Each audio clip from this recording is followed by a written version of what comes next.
México era inocente frente a la inconformidad.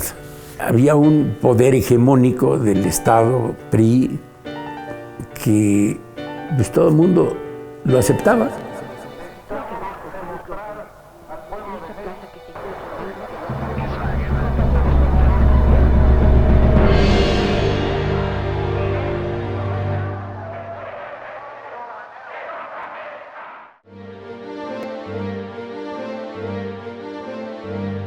El desenlace de los 60s que ocurre en el 68 es consecuencia de los cambios de usos y costumbres porque apelan a la gente joven. Empieza todo el movimiento de la liberación por los derechos civiles, donde los jóvenes en Estados Unidos hacen suya la causa de la raza negra y entonces empieza todo este fenómeno de la guerra de Vietnam, empiezan las protestas y viene la primera represión en 1966. El gran eslogan es "Podemos cambiar al mundo" y empieza esta gran fantasía del verano psicodélico del 67.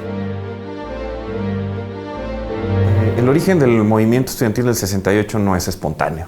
Tiene detrás un conjunto de procesos históricos que se conjugan justo en el verano del 68. Ya había entrado el ejército en los años 50 al Politécnico. A principios de los 60 tenemos movilizaciones en Puebla, en Michoacán. En 67 en Sonora el ejército entra a la Universidad de Sonora, ¿no? El conflicto estudiantil. En los años 60 tenemos un engrosamiento de las clases medias en la UNAM y eso va a ser importante para entender el movimiento del 68. Mi preocupación mayor yo creo que es en primer lugar la guerra de Vietnam. En el 68 yo no creía de que podía llegar las cosas a donde llegar. Había presión, pero no que se podían atrever a hacer todo lo que hicieron. Podían haber negociado, pero no tenían en el PRI la mentalidad de eso.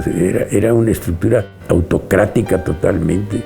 Finalmente es una confrontación como de un padre autoritario que se enoja con el hijo porque se atreve a cuestionarlo.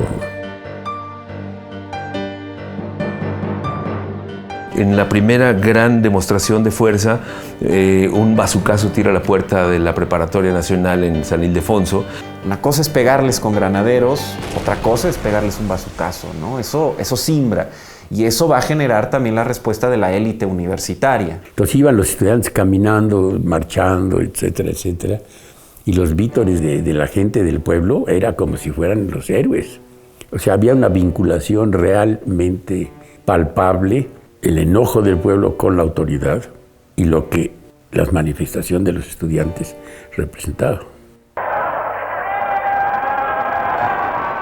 Y el punto cumbre pues son las grandes manifestaciones en donde inclusive el rector de la universidad, Javier Barrosierra, marcha al frente de todo el contingente de los estudiantes. Y entonces el gobierno se asusta y dice, esto está tomando ya unas escalas terribles.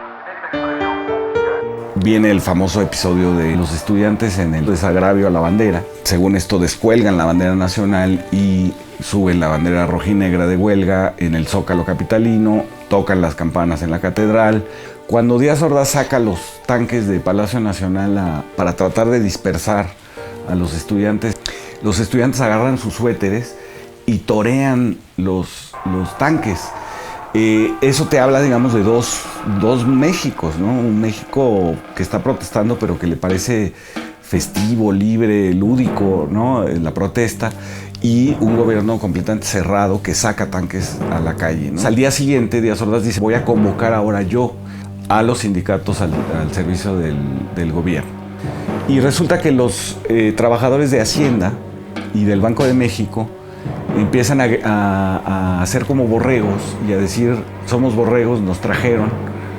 Y eso escandaliza a Díaz Ordaz porque dice, nuestra propia gente nos está traicionando.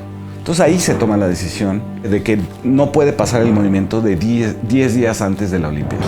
Hemos sido tolerantes hasta excesos criticados, pero todo tiene un límite. Y